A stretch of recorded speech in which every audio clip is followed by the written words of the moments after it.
对于习惯了游牧的布里亚特人来说，一顿包子能从日出扛到日落，是一整天高强度劳动的忠诚伙伴。这个布里亚特包子吃进去之后呢，一上午可能都不太会饿。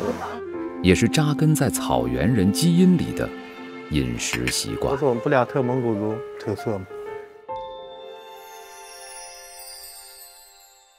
吃布里亚特包子，你需要一些技巧。就刚出锅的那个包子，一口先咬，还有一口汤。正确打开方式是：趁热，先咬一个小口，吮吸汤汁，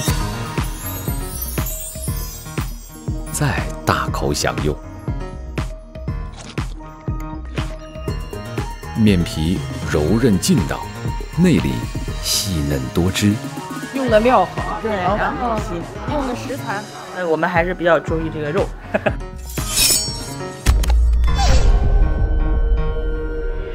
一块品质极佳的黄膘牛肉，就是布里亚特包子最核心的秘药。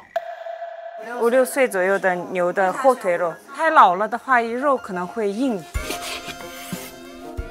都是纯草地的好肉。我要的是那个肉的味道。呼伦贝尔牛羊肉，这个是有木工独家，全球公认。